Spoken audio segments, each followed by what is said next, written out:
Hello, hello. Cette semaine, pas un, mais deux enseignements fondamentaux pour notre développement personnel et plus spécifiquement pour notre coaching juif. En effet, dans la paracha de cette semaine, la Torah nous décrit le diagnostic et le processus de purification qu'une personne atteinte de la lèpre devra faire. Qu'est-ce qu'elle va devoir faire? Elle va devoir faire quelque chose d'essentiel et pour nous, ça va être un enseignement capital.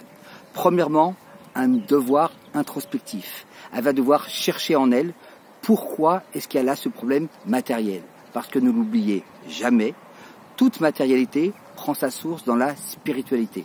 Tout ce qu'on voit dans le monde, tout ce qui nous entoure, vient d'abord d'une spiritualité. La preuve en est, la création elle-même, qui est un monde très matériel, a été créée par Dieu, c'est-à-dire par du spirituel. Ça, c'est le premier niveau. Le deuxième niveau, c'est que si jamais elle n'arrive pas à trouver, elle va demander de l'aide, cette personne. Elle va demander de l'aide à qui? Au Kohen Gadol. Elle va toujours pas aller voir le médecin. Parce que, bien évidemment, on sait très bien que les choses sont spirituelles, mais des fois on n'arrive pas à faire trouver la solution soi-même. Donc on va demander de l'aide. Et d'ailleurs, nos sages nous enjoignent et nous disent que tu ne pourras pas sortir, ou du moins tu auras beaucoup de mal à sortir d'un trou, de ton puits dans lequel tu es enfermé, si tu ne tends pas la main. Il faut que tu apprennes, aussi bien au niveau de l'humilité, que du partage de compétences, que simplement aussi de cette unité entre les hommes. On a besoin d'apprendre à tendre la main pour grandir. Et puis, à la fin, si jamais on n'a pas réussi, ni au niveau introspectif, ni au niveau qu'on a aidé, eh bien on arrivera au niveau curatif, dans le cas, en tout cas, de notre lèpre qui nous intéresse aujourd'hui. Parce que on doit toujours avoir un principe de responsabilité. Mais d'abord, personnel, qu'est-ce qui m'arrive? C'est spirituel, donc je ne vais pas m'enfermer dans de la matérialité, je vais en chercher la cause, ça peut régler le problème. Si ça ne suffit pas, je vais demander de l'aide à quelqu'un de compétent ou de bienveillant. Et dans le troisième cas, bien évidemment, on va arriver à régler le problème.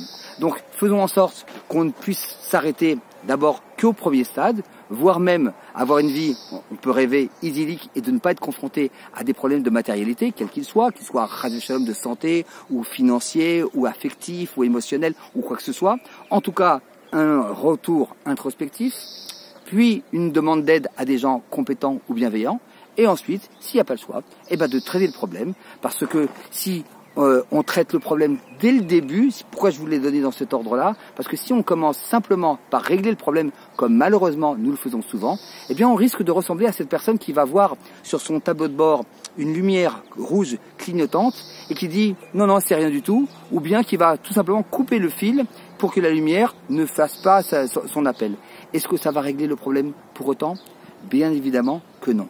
Donc sachons être fins, attentifs aux signes que la matérialité nous donne, parce que nous ne sommes pas des anges, nous sommes des humains, nous avons un corps, et donc les choses qui ne se réalisent pas toujours dans l'inconscient se conscientisent dans le corps, et pour ça, pour nous, c'est comme des petites lumières, c'est pas un problème, c'est juste un avertissement de nous dire qu'on peut rectifier notre vision ou notre façon de faire dans la vie.